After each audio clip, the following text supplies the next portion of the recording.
Genesis. Chapter 44. The Missing Cup. Later, Joseph told the servant in charge of his house, "Fill the men's grain sacks with as much as they can hold and put their money in the sacks. Also put my silver cup in the sack of the youngest brother." The servant did as he was told. Early the next morning, the men were sent on their way with their donkeys. But they had not gone far from the city when Joseph told the servant, "Go after those men. When you catch them, say, 'My master has been good to you.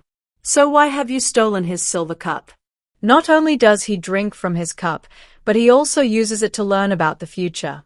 You have done a terrible thing." When the servant caught up with them, he said exactly what Joseph had told him to say.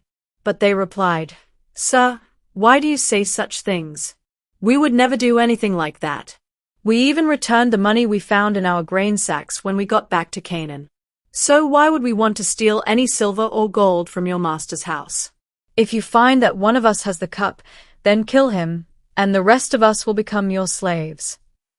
"Good," the man replied. "I'll do what you have said. But only the one who has the cup will become my slave. The rest of you can go free." Each of the brothers quickly put his sack on the ground and opened it. Joseph's servant started searching the sacks, beginning with the one that belonged to the oldest brother. When he came to Benjamin's sack, he found the cup. This upset the brothers so much that they began tearing their clothes in sorrow. Then they loaded their donkeys and returned to the city. When Judah and his brothers got there, Joseph was still at home.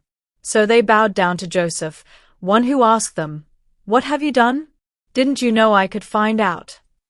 "Sir, what can we say?" Judah replied, "How can we say we are innocent, when God has shown we are guilty? And now all of us are your slaves, especially the one who had the cup." Joseph told them, "I would never punish all of you. Only the one who was caught with the cup will become my slave. The rest of you are free to go home to your father." Judah pleads for Benjamin. Judah went over to Joseph and said, "Sir, you have as much power as the king himself, and I am only your slave. Please don't get angry if I speak. You asked us if our father was still alive and if we had any more brothers. So we told you, our father is a very old man. In fact, he was already old when Benjamin was born. Benjamin's brother is dead. Now Benjamin is the only one of the two brothers who is still alive, and our father loves him very much. You ordered us to bring him here, so you could see him for yourself. We told you that our father would die if Benjamin left him. But you warned us that we could never see you again, unless our youngest brother came with us. So we returned to our father and reported what you had said. Later our father sent us back here to buy more grain. But we told him, we can't go back to Egypt without our youngest brother. We will never be let in to see the governor, unless he is with us." "Sir, our father then reminded us that his favorite wife had given birth to 2 sons. One of them was already missing and had not been seen for a long time. My father thinks the boy was torn to pieces by some wild animal, and he said, 'I am an old man. If you take Benjamin from me, and something happens to him, I will die of a broken heart. That's why Benjamin must be with us when I go back to my father.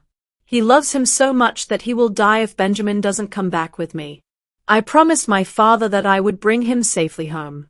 If I don't, I told my father he could blame me the rest of my life. Sir, I am your slave. Please let me stay here in place of Benjamin and let him return home with his brothers. How can I face my father if Benjamin isn't with me? I couldn't bear to see my father in such sorrow."